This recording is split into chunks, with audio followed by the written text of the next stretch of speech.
নমস্কার, জয়শ্রী গণেশ আপনাদের প্রত্যেককে জানাই স্বাগতম। আজকে আলোচনা করছি রাশি মিথুন নিয়ে। আর মিথুন রাশির যে প্রশ্নটির বা প্রশ্ন সংকলনের উত্তর দেওয়ার আজকে চেষ্টা করব, সেটি হচ্ছে তাদের কর্মজীবন। তারা প্রফেশনাল লাইফের ক্ষেত্রে ২০২৫-এ কতটা কমফোর্টেবল থাকতে চলেছেন, আজকে সেই বিষয় নিয়ে কিন্তু আপনাদের সাথে ডিটেইলসে আলোচনা করব। দেখুন, এই প্রশ্নটা সবার মধ্যে যে দাদা আমি যে প্রফেশনে আছি সেই প্রফেশনটা কেমন চলবে? কিন্তু আমরা রাশিফলের ভিডিওগুলিতে এতটা কম সময় পাই, হয়তো পূর্ণাঙ্গ ডিটেইলসে বলার অবকাশটা থাকে না। কিন্তু যে জায়গাটা সবথেকে সমস্যার, সেটি হচ্ছে আজকে মিথুনের শেষ ভাগে ২৫-এ প্রফেশনাল লাইফটা কেমন যায়। আমাদের দেখতে হবে কোন, কোন হাউস? দশম ভাব। অবশ্যই দশম ভাব এর পর্যালোচনা ছাড়া আমরা এই মর্মে উপনীত হতে পারবো না আপনার কর্মজীবন কেমন যাবে। দশম ভাব দেখতে হবে।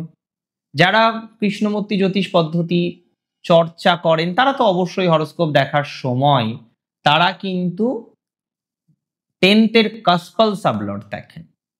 আমরা যারা সনাতন জ্যোতিষ শাস্ত্র নিয়ে চর্চা করি আমরা দশমাংশ চার্টটাও কিন্তু দেখি, ডিটেনচার, যাতে প্রফেশনাল লাইফের স্পেসিফিক প্রেডিকশন আমরা আরো ভালোভাবে কিন্তু করতে পারি। আপনাদের দশমপতি হচ্ছে দেবগুরু বৃহস্পতি। বৃহস্পতি আপনাদের 10th হাউসের লর্ড। সেই বৃহস্পতি বর্তমান সময় অবস্থান করছেন আপনার রাশিতে। কতদিন তিনি অবস্থান করবেন? দেখুন, 18ই অক্টোবরের পরে তার একটা ট্রানজিট আছে। তিনি আপনার রাশির দ্বিতীয় যাবেন এবং সেখানে তুঙ্গ হবেন। আমি কার্যত একটা কথা খুব প্রাউডলি এবং দায়িত্ব নিয়ে বলছি যে মিথুনের প্রফেশনাল লাইফের একটা চমক অপেক্ষা করে রয়েছে। মিথুন রাশির জাতক জাতিকাদের প্রফেশন লাইফের ক্ষেত্রে একটা চমক আপনারা কিন্তু পাবেন বা আপনারা কিন্তু পেতে চলেছেন। যে সমস্ত জাতক বা জাতিকারা এখনো প্রফেশনাল লাইফের ক্ষেত্রে একটা চমক পাননি, একটা চমক পাওয়ার ক্ষেত্রে একটা বিশেষ বাধার মধ্যে রয়েছেন, আমি মনে করি চমক পাবেন। কেন পাবেন? 10th এর লর্ড 12 বছর পর তুঙ্গ হচ্ছে। হিস্টোরিক্যাল ট্রানজিট এই বছরই হচ্ছে। তবে সবাই এক ফলাফল পাবেন না। মিথুন রাশি মানেই তাদের যে প্রফেশনাল লাইফের ক্ষেত্রে দেখা যাচ্ছে সবার চমক আসবে না, তবে কোনো না কোনো পরিবর্তন আসবে। দেখুন, যারা ব্যবসা করেন, আমি ব্যবসায়ীদের কথা প্রথমে বলবো, কারণ অন্য সময় ব্যবসায়ীদের কথা পরে বলি, কম বলা হয়। যারা ব্যবসা করেন, ব্যবসা সাধারণত কিছু সেগমেন্ট আছে, কিছু কিছু ব্যবসা হয় গভর্নমেন্ট বা কোনো কোম্পানি বা কোনো প্রজেক্ট রিলেটেড। সেখানে একটা ডিলারশিপ, সেখানে একটা কমিশন। আজকে একজনের রেশনের দোকান, তাহলে তার কমিশন ওয়ার্ক। আজকে একজনের কোনো একটা এফএল শপ খুলেছে বা সোসো একটা লিকারের শপ আছে, তার বিভিন্ন রকম সেগমেন্ট থাকে। তো এটা বুঝতে হবে একটা কমিশন ওয়ার্ক আর একটা ডিরেক্ট সেল, একটা ম্যানুফ্যাকচার করছে সেল, আর একটা সার্ভিস প্রোভাইডার। তার মানে মোটামুটি যদি আমরা একটা ভাগ তো হাজার হাজার আছে। যারা সার্ভিস প্রোভাইডার আছেন, সার্ভিস প্রোভাইডিং করেন আপনার ব্যবসার মাধ্যমে, তাদের যে গ্রোথ, তাদের যে অপরচুনিটিস, হ্যাঁ, তাদের যে সাকসেসের সম্ভাবনাটা সেটা অনেকটা বেশি। তাদের সাকসেস বৃদ্ধিপ্রাপ্ত হবে। যারা কমিশন বেসড ওয়ার্কের সাথে যুক্ত আছেন, তাদের সাকসেসের সম্ভাবনাটা অনেকটা কিন্তু বাড়তে চলেছে। যারা ডিলারশিপ নিয়েছেন, যে কোনো ডিলার, রেশন ডিলার হতে পারেন, বিভিন্ন অয়েলের ডিলার হতে পারে, আমি মনে করি তাদের ক্ষেত্রে কিন্তু ইমপ্রুভমেন্টের জায়গাটা অনেকটা বৃদ্ধি পাবে। ডিলারে যারা আছেন, মানে কমিশন বেসড ওয়ার্কের সাথে যারা কানেক্টেড আছেন, তাদের সাকসেস রেটটা আমি বিশ্বাস করি অনেকটাই বৃদ্ধিপ্রাপ্ত হতে চলেছে। তাদের সাকসেস রেটটা কিন্তু ধীরে ধীরে অনেকটাই বৃদ্ধিপ্রাপ্ত হবে, এতটা শিওরিটি আমি আপনাকে দিতে পারি। Success rate is going to increase. Success রেটটা বাড়বে, 100% বাড়বে। আমি আপনাকে দায়িত্ব নিয়ে বলছি, আপনাদের সাকসেস রেট ইমপ্রুভ করে যাবে, সাকসেস রেট ডেভেলপড করে যাবে। যে সমস্ত জাতক বা জাতিকারা বিভিন্ন রকম ক্রাঞ্চে আছেন, হ্যাঁ? ফাইন্যান্সিয়াল ক্রাঞ্চে আছেন, ফাইন্যান্সিয়াল চাপের মধ্যে আছেন এবং চেষ্টা করছেন যে না সেই চাপ থেকে বেরোনোর। আপনি ব্যবসায় হয়তো ভাবছেন যে না এবার ব্যবসাটা অন্য হাতে তুলে দেবেন না।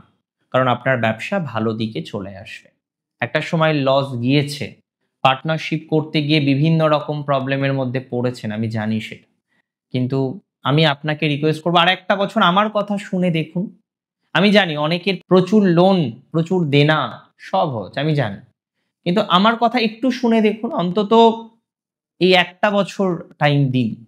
এবছরের ২-৩ মাস আর নেক্সট ইয়ারের লাস্ট ৬ মাস, ২০২৭ এর ১ম দিকটা। একটু টাইম দিন না। দেখুন না ভালো কিছু হয় কিনা। আমি বুঝি তো, একটু তো বুঝি। হবে। ব্যবসায়ীদের ভালো হবে। বিশেষ করে যারা হার্ডওয়্যারের ব্যবসা করেন, যারা আসবাবের ব্যবসা করেন, যারা যুক্ত রয়েছেন যেকোনো ধরনের ড্রেস ম্যাটেরিয়ালের বিজনেসে, যেকোনো ধরনের মার্বেল টাইলসের বিজনেসে, তাদের ইমপ্রুভমেন্টের মাত্রাটা আমি মনে করি অনেকটা কিন্তু বৃদ্ধিপ্রাপ্ত হতে পারে। এখানে কিন্তু অনেকটা সাকসেস রেটটা দেখতে পাচ্ছি বা সাকসেস রেটের যে পরিমাণটা সেটা অনেকটা বৃদ্ধিপ্রাপ্ত হবে বলে আমি at least এক্সপেক্ট করছি। দেখুন কথা খুব সিম্পল। সবার এক ব্যবসা নয়।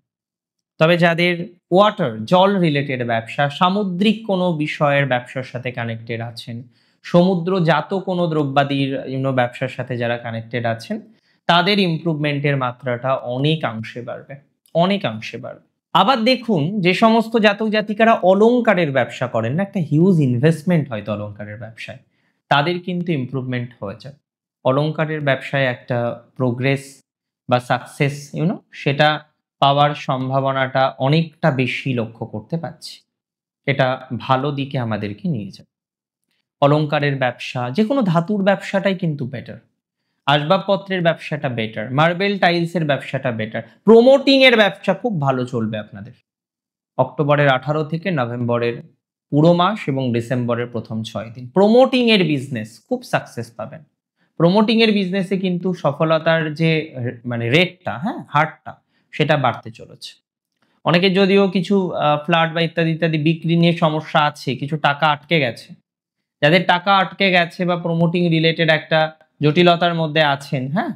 তাদের কিন্তু ইমপ্রুভমেন্টের জায়গাটা আমরা কম হোক বেশি হোক লক্ষ্য করতে পারব। তবে চাকরির কথা যদি বলি, দেখুন সরকারি চাকরির সম্ভাবনা সত্যিই বাড়ছে আপনাদের মিথুনের। মিথুনের বিশেষ করে যারা চেষ্টা করছেন রেলে, বিভিন্ন রকমের এডুকেশনাল ডিপার্টমেন্টে প্রচুর জাতক জাতিকারা চাকরি পেয়ে যাবেন। ক্লার্কিয়াল জবগুলিতে চাকরি পেয়ে যাবেন। মেডিকেল সেক্টর, গভর্নমেন্টের কথা বলছি কিন্তু আমি প্রাইভেট সেক্টর বলছি না, ভালো ফল পাবেন। ইঞ্জিনিয়ারিং ডিপার্টমেন্টে চাকরির জায়গা, ফাইন্যান্সিয়াল সেক্টর, হ্যাঁ? যারা ফাইন্যান্সিয়াল সেক্টরে আছেন, education and financial sector and medical সেক্টরে বেশি সাকসেস লাভ। এই ৩ টে সেক্টরে আপনার গ্রোথটা হবে দেখার মতো। তবে চেষ্টা না করলে আর কার হয় জীবনে বলুন তো? সঠিক চেষ্টা দরকার, সঠিক সময় দরকার। আর এই দুটো যখন ব্যাটে বলে ম্যাচ হয় তখনই তো লাইফে সাকসেসটা আসে। এই দুটো যখন ব্যাটে বলে ম্যাচ হয়ে যায় তখনই তো লাইফে গ্রোথটা আসে। আপনাদের ক্ষেত্রেও গ্রোথ আসবে। আমি মনে করি মিথুন রাশির জাতক জাতিকাদের তবে কিছু, কিছু ক্ষেত্রে চাকরি নিয়ে সমস্যা আছে, ট্রান্সফার রিলেটেড ইস্যুস আছে। ট্রান্সফার রিলেটেড ইস্যুস গুলো হচ্ছে না। অফিসিয়াল একটা প্রবলেম, একটা এক্সট্রা প্রেশার, অনেককে আবার ল লিটিগেশন এ জড়াতে হলো। একটা এক্সট্রা ঝামেলা, একটা এক্সট্রা অশান্তি। মানে যে অশান্তিতে মাঝে, মাঝে মনে হচ্ছে একদম ছেড়ে দিই, বাড়ি বসে থাকি। এটা বহু মিথুনের কারেন্ট ফিলিংস যে না সবকিছু ছেড়ে দিয়ে বাড়ি বসে থাকি। বাট আমাদের তো এটা করলে হবে না। আমাদের ধীরে, ধীরে এই জায়গাটাকে ইমপ্রুভ করার চেষ্টা করতে হবে। আর আমি যতদূর বুঝি দিন শেষে ইমপ্রুভমেন্টটা হবেই। দিন শেষে প্রোগ্রেসটা হবেই।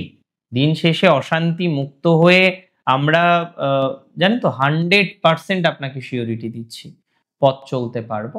দিন শেষে অশান্তি মুক্ত হয়ে আমরা 100% অগ্রগতি করতে পারবো। দিন শেষে অশান্তি মুক্ত হয়ে আমরা 100% প্রোগ্রেসিভ জায়গায় প্রোগ্রেসিভ জায়গায় নিজেদেরকে নিয়ে যেতে পারবো বলে অন্ততপক্ষে মনে করছি। এটুকু সিওরিটি বা এটুকু অ্যাসিউরিটি আমি আপনাকে দিচ্ছি। এটুকু সিওরিটি আমি আপনাকে প্রোভাইড করছি যে না এটা এই দিক থেকে অন্তত সাকসেস রেট যেটা আপনার আছে সেটা অনেকটা বৃদ্ধিপ্রাপ্ত হবে। এই দিক থেকে অন্তত সাকসেস রেটের পরিমাণটা, হ্যাঁ? আপনার অনেক বেশি বাড়তে চলেছে বা সাকসেস রেটের পরিমাণটা অনেক বেশি এই দিক থেকে বাড়বে। এটুকু তো অ্যাসিউরিটি আমি আপনাকে প্রোভাইড করতেই পারি। এটুকু সিওরিটি আছে। এটুকু সিওরিটি দেওয়া যায়। আর বাকি যেগুলো বললাম সেগুলো মাথায় রাখুন। প্রাইভেট জবের ক্ষেত্রে আইটি প্রফেশনাল বা অন্য প্রফেশনালদের ক্ষেত্রে গ্রোথটা ধারাবাহিকভাবে দেখতে পাচ্ছি। আইটি প্রফেশনাল বা অন্যান্য যে প্রফেশনালরা আছেন তাদের যে সাকসেস রেট সেটা একটু বেশি দেখতে পাচ্ছি। সো সেই জায়গা থেকে খুব অসুবিধা হওয়ার কথা নয়। সেই জায়গা থেকে খুব নেগেটিভ ভাইবস আসার কথা নয়। আমি মনে করি সেই জায়গা থেকে খুব নেগেটিভ ভাইবস এট লিস্ট আসবে না। আর যাই হোক, খুব যে নেগেটিভ কিছু আছে, হ্যাঁ? সেটা কিন্তু একদমই কিন্তু দেখতে পাচ্ছি না বা একদমই কিন্তু সেরকম নেগেটিভ কিছু ভাবছি না। চেষ্টা করি আমরা আস্তে, আস্তে গ্রো করার জন্য। আমরা অনেকটাই গ্রো করতে পারবো দিন শেষে। অনেকটাই সাকসেস পাবো বা অনেকটাই বেটারমেন্ট এর দিকে নিজেদেরকে রিপ্রেজেন্ট করতে পারবো, এটুকু অ্যাসিউরিটি দিচ্ছি। আপনারা প্রত্যেকে অনেক বেশি ভালো থাকুন, সুস্থ থাকুন, স্বাভাবিক থাকুন। জয় শ্রী গণেশ।